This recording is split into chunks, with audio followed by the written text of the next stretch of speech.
สบายดีทุกท่านทุกคนบานลงทางเพียสอดปุ่นสอดผี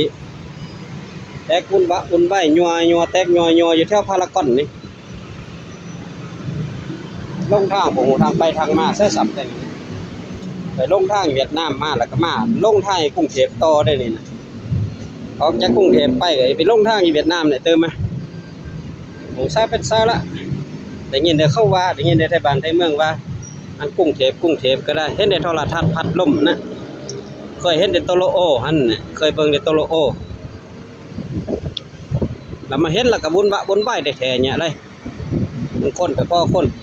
คนก็ย่างอยู่เทิงจ้ะอันนี้มันทางรถไฟเพิ่นอยู่เทิงเนี่ยแค่นอุตุอนตนอยู่เทิงเนี่ยรถอันคือแมงบงกือหั่นนะพี่น้องตัวนี้พารากอนประบานก็สิย่างเลาะไปเลาะมาเห็นป่ะนี่ย่างไว้บนน่ะสิย่างไปอันนี้ก็ตึกใบยกนะตึกใบยกป่านนี้สิย่างไปประตูน้ำป่านนี้นะย่างไปเล่นประตูน้ำไปผู้เดียวคือเก่าละอยู่ซักอยู่ผู้เดียวเนี่ยบางคนย่างออกกำลังกายเนี่ยย่างแต่มื้อเช้านี่ลูกค้านอนอยู่นี่ลูกค้านะเด้โรงแรมลูกค้านอนอยู่นี่ลูกค้านอนอยู่โนโวเทลนี่นอนอยู่โนโวเทลแล้วก็เลยเป็นบ่สบา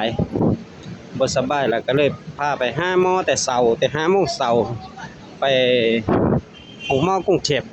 โรงพยาบาลกรุงเทพเสียแล้วก็เลยไปส่งเพิ่นมาเรียบร้อยแล้วบ่บานก็มาเลาะเก็บภาพบรรยากาศฝากพี่ฝากน้องนี่อยู่พารากอนนี่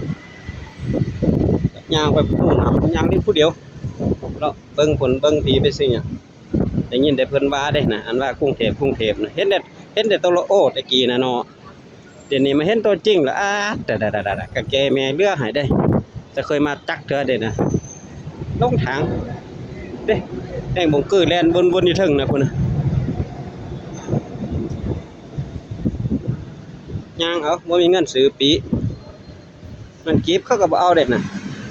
เลยได้ย่างเมื่อคืนนี่ก็ย่างน่ะเมื่อคืนนี่ย่างลุ่มพุ่นนี่อันนี้แถววัดปทุมวันแถววัดปทุมวัน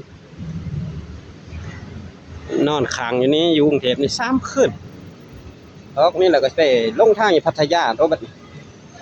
เราเก็บภาพนะโอเคพี่น้องโชคดีมาทุกคนกลุ่มมิตรจิรีกลุ่มให้กลุ่มอันจูจีฟังธรรม